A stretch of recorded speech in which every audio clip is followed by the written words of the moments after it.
wanted to talk about power valves and what they do and why they're so important. This is a power valve as it sits in the metering block on a Holley 1850.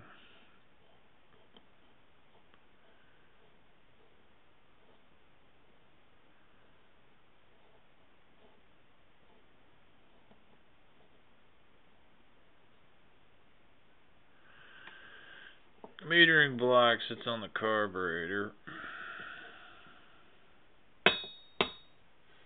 and this little vacuum hole pulls vacuum onto a power valve, which is then sucked in from the vacuum coming through this hole.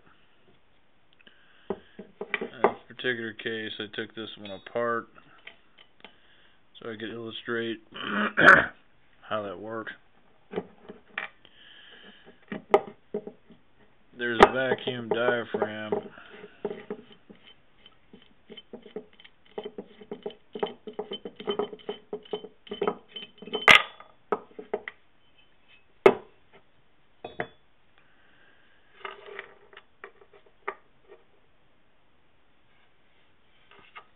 that is subject to the vacuum hole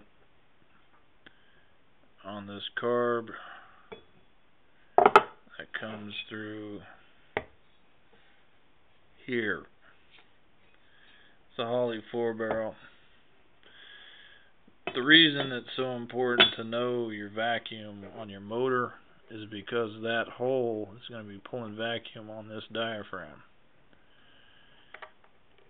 When this diaphragm has got vacuum on it, it closes the power valve against the inside of the power valve case. If this is open, gasoline from the bowl can flow through the power valve into these holes that are around the power valve, which then flow into the metering block through these holes and the metering block.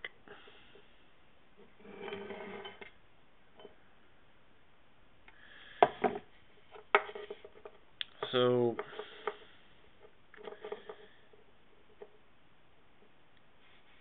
you need to know the vacuum of your vehicle on your motor in order to get the right power valve selection so that it stays closed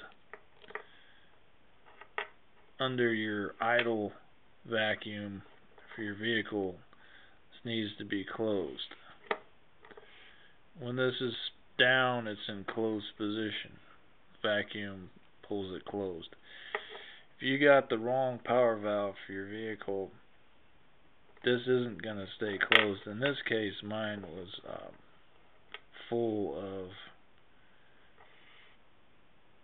grit, so it wasn't staying closed, and therefore I was running very rich at idle, and this is why. The power valve itself is working, but if the inside of your power valve has trash in it, it's not going to close. This isn't going to press up against the case and keep the gasoline from flowing through it idle.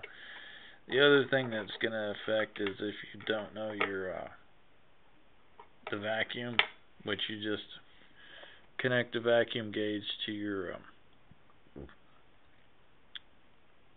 to the vacuum tree on your engine. It's what the brake booster's connected to, or shift modulator's connected to it. So you gauge your vacuum. In my case, I know I'm running probably about 12 pounds. They say to 12 pounds, about 12 vacuum on the motor. So I need to divide by 2, which means I need to run a 6 power valve. In my case, I'm going to run 6.5. I think it's probably more than 12.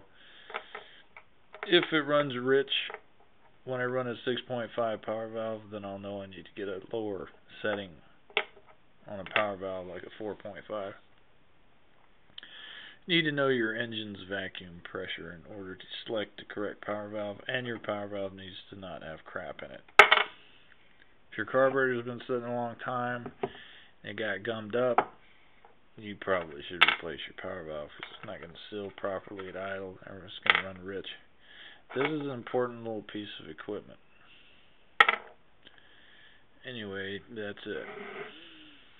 Took me a long time to learn this information.